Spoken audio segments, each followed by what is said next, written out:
Hey guys, how's it going? Welcome back to the channel. Today we're going to be going over everything to do with Vader Episode 2, and I'm going to be super transparent about everything, so sit back, relax. This is probably going to be a bit of a longer video, and I'm going to let you guys into my mind and into everything that's going to happen and everything that's gone into the channel up to this point regarding this film. Now, before we begin, let me say that it is because of you that I'm here, and I would not be here if you didn't support me over these 6+ years now that I've been on YouTube, and allowed me to essentially be a child for, for my whole life and talk about Star Wars on a grander scale compared to what I used to do in, elementary school or high school and stuff like that. So thank you to you, whether you've been around since the fan fiction days or the bringing comics to life days or the lore or just talking about Star Wars or the gaming streams or whatever it may be. Thank you, because all of that is why I'm still able to do what I do here today and to make this film a possibility, a reality. So 2018, I flew down to LA and I filmed Vader Episode 1. I learned a lot. I worked with a lot of talented people,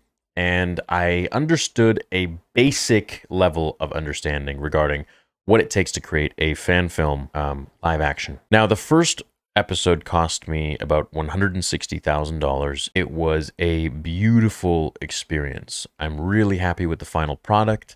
At the time, it was the best that I could do with the limited knowledge that I had of making a movie, and I couldn't be more happy with the product today. Now, going forwards, there are tons of things that I learned that I would change, of course, if I were to do that same project today. So I released the first film, a lot of you enjoyed it, and it was well received, and of course, the story had just begun, as John Kreese would say, and there was much more to be told. It was still a lot of stuff that I wanted to tell, and to explain the story of Darth Vader and his transformation into Darth Vader from Anakin Skywalker, and defeating a very powerful and emotional enemy, which for him is Mace Windu, and vice versa for Mace Windu is Darth Vader. And I think it's a very emotional matchup, and it's a very action-packed matchup. So together, how can we make these two characters evolve with George Lucas's storytelling as best as I can from a fan's perspective? And how can it tell the story of Darth Vader and Anakin Skywalker even better? I don't want it to just be like a cool fight scene or a lot of dialogue. I want it to really, and in the end, evolve both characters and the other characters that come into play as well in this story that I've written with the other Jedi. Now, the two cinematics I made. In 2020, I created the Mace Windu cinematic, which was portraying him in action sequences. And that was primarily what I wanted to test. I wanted to see in CGI, how would it look? That project I learned a ton from. After about 35 to 40 grand later, it was released, and a lot of problems along the way, and I was impressed with how well it looked regarding the fighting in just pure CGI. And there's a reason behind all of this. So 2 more years passes, and we just made the Vader Anakin Skywalker cinematic that you guys just saw. And thank you again for the outpour of love in the comments. There's thousands of comments now, and I think there's like 35,000 likes or whatever, and I really appreciate it. So if you haven't hit like on that video, go do so, because that stuff really matters on YouTube, and it helps circulate it around and get it to more and more Star Wars fans, and more people can be aware of this project. And now this cinematic was different. It pushed the envelope a little bit on the visuals, so it looked much nicer than the previous one, which is what I wanted to do. And it also was telling the story of Vader's inner monologue of the things he was going through, the demons. He's a very haunted being. He's a very sad man, but he's also a very angry man. And in the end, he will need to understand himself fully so that he can actualize the character that we will eventually see in A New Hope. And I think there's only one man that can really make that happen, and we will see how that story plays out. And I think the end will really surprise you, a lot of you, and the trials that will take place during. Now, over the years, I have contemplated over live streams, posts, things like that. Do we make this live action, or do we do this CGI? Now, I've done the live action with Vader Episode 1. I've now done 2 cinematics with Vader Episode 2. And I gotta say, I am really impressed with the CGI. And I'm also really impressed with the live action. I think they're both really great. So what do we do? So here's what I did. I looked at the pros and cons of both. The pros of live action is that it's the #1 form. It's the closest to Star Wars. It's live action. It's real people. You get real emotions in their faces, and it reads really well on screen. The cons are you can't do as much in live action as you could do in CGI. So the world can feel bigger in CGI. It'll all synergistically move together. You won't have to worry about, the actors looking a little bit out of place, perhaps with a background or whatever. Things can be changed in real time when you're editing. I can get a shot the same day and change it the same day. Be like, no, I want this different. I want it moved around here, lighting different, angle different. And we can do all of that. With live action, you're paying for set time. You're paying for flying actors out, paying for their hotel, their food, catering for the entire cast and crew. You got to feed people when they're working really hard. The insurance for the sets. Every second on a set, you are crunched for time. And every second that passes, you cannot get back, but you've been billed for it. And if you miss something, if someone does something that isn't up to your standards, or it causes some cog in the machine to not turn, not work, you're screwed. You can't stop and hum and hoo about it. You got to move on. Otherwise, you will lose more time and lose more money. You have only a certain set of time, and you're very crunched. You're very confined, and it's relying on you and a lot of other people around you to make it all work like clockwork. And if it doesn't happen, there's a lot of things that are going to be left out of the story. There were a lot of things in the first one that were supposed to look different that ended up the way they did because of time constraints, because of things going wrong. And you have to be aware of that when you're making a film in live action, especially, an amateur filmmaker like me, if you can even call it that. And realistically, I'm just a nerd who has an idea in his head and wants to see it on screen. And so I feel like there will probably be tens of thousands, if not hundreds of thousands of dollars put into things that won't go directly into the film, right? Equipment, lights, insurance for the equipment, all this stuff. Physical things that you need to create a physical movie with physical actors. I feel like more money could be put into the project. And now that I've tested the CGI, I am 100% confident with my team, very talented people, industry professionals that are working on the biggest films in the world today. I believe we can bring an amazing film that can tell the story from my script that I wanted to tell from the beginning to your screens for free, and it will be done extremely well. Now, that means that I will be using mocap for some scenes. I won't need it for all, but there are going to be some that will require it for a bit more of a smooth and human feel when it comes to creating this CGI project. So we are going full CGI. There won't be any live action. Of course, voice actors. There will be some quite famous people that will be working on this, and you guys will come to know about them later on as we move into production and as the film actually comes out. The first film cost me $160,000, and I believe it could have been much cheaper, and it could have looked a lot better, but I was inexperienced, and I learned a lot from my mistakes. The Mace Windu cinematic, about $35,000 to $40,000. That was a big oversight on my part. I learned a lot from my mistakes on that, but money well spent because I learned on what not to do going forwards. This latest cinematic, about $20,000, and I couldn't be more happy with it.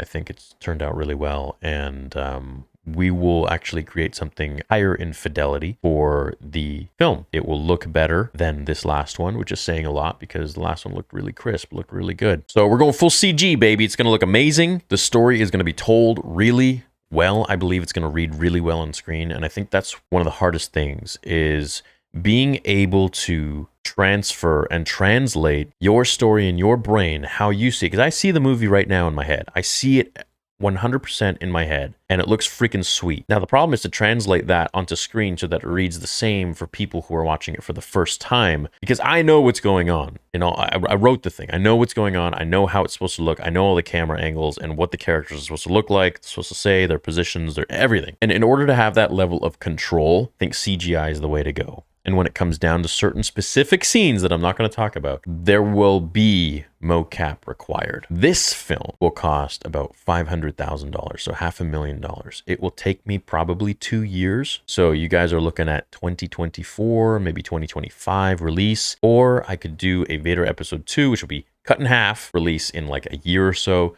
and then Vader Episode 3 released the following year, or however long it would take, or however long it does take. I don't care when it's released. It could be 10 years from now. It won't be, obviously. It's probably going to be like a year and a half to 2 years. As long as it's done really well and it looks amazing and it's worthy of your view, that's all I care about. The story needs to be told. The story needs to be finished. And, you know, let's be real. I can just continue to make breakdowns and fan fictions and comic videos and talk about Star Wars until the cows come home, and I can make my money and la-di-da. But I feel a moral responsibility to you and to myself to finish this story and to create something that will really connect with the fandom and bring the fandom together. That's one of the things I love the most is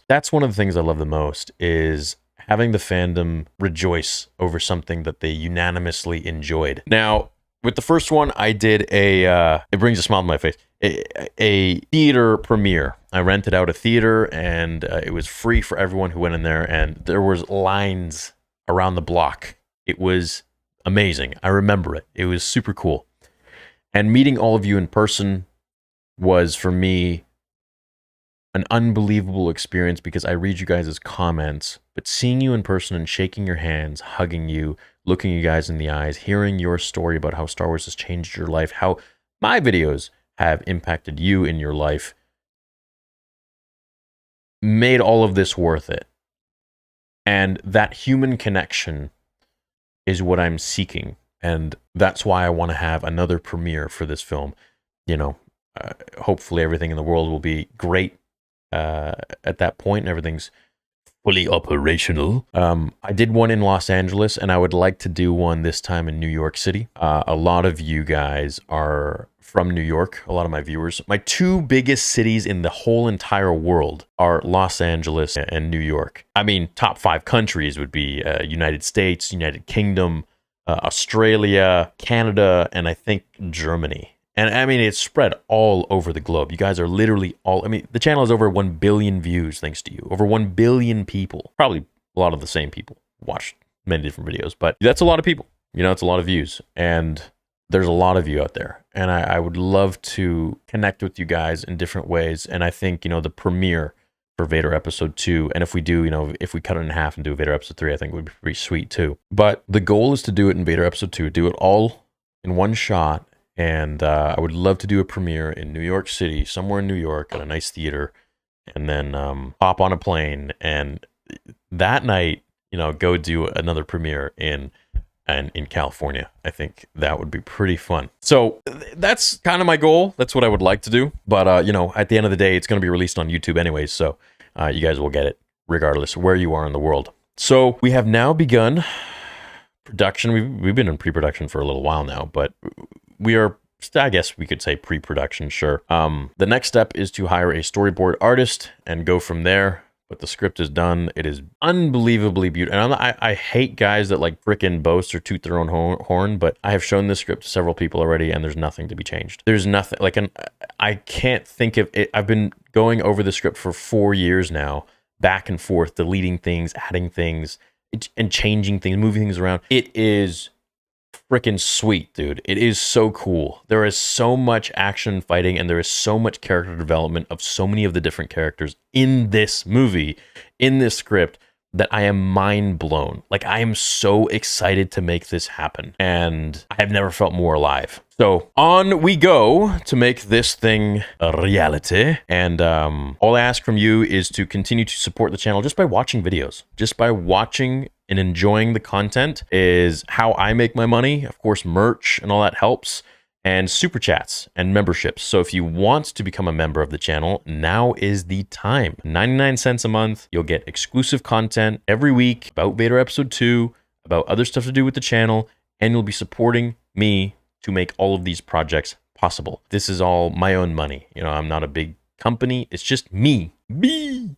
So I couldn't be more happy to do it. Anyways, gonna make it happen. So if you guys can pitch in somehow with super chats or memberships, by all means, do it. And if you can't, then just, you know, continue to leave a like on videos. Really, it's as simple as that. Like, just watch videos that I put out and leave a like. and that's it. Maybe share it with your friends. That's all. That's really all it takes. So beyond that, I don't think I'm leaving anything out. I think I've explained all of my reasons for going CGI. I think you guys will be really impressed. I have George Lucas in mind when I make this. You know, I have all of you guys in mind when I make this, and I have myself in mind when I make this. You know, I want it to be in line with his story, with the characters that he's created. And, you know, if he were to ever watch it, I want him to be like, oh, okay, yeah, cool, I could see that. Nice. This kid kind of gets it. You know, it makes sense. Anyways, makes sense in my head. So I'm going to go ahead and make it, and I hope you guys will enjoy the journey along the way. I will be updating a lot of you. And I'm unbelievably excited to begin this journey once again and finally complete it. Oh, okay. So far, and if you guys didn't know, the score, the composer for Vader Episode 2 will be Samuel Kim. And I know a lot of you guys know that name. So anyways, that is something I definitely wanted to announce. So no, I do not need a composer. I already have my guy, got my pro, got my professional, and he has been locked in for many years now. So he's also, we live in the same place, so it's going to be very easy for me to like go over to the studio and be like, yo, let's check out this scene, let's go over this and that. It's going to be cool, man. I'll show you guys all the updates, behind the scenes, tons of that stuff, dude. Become a member, help support the channel and all these projects, and we can create a real banger of a project, real banger of a movie and a fan film. So thank you so much for your support over the years. This is merely just the beginning. I have so much more planned after this film as well. And yeah, I'm not going anywhere. So hope you guys have a great day. Thanks for watching this video and listening to me talk for a long time. Leave a like if you enjoyed it. So I'll see you guys tonight in Nerd Theory, and of course the watch party tomorrow. So until then, remember, the Force will be with you always.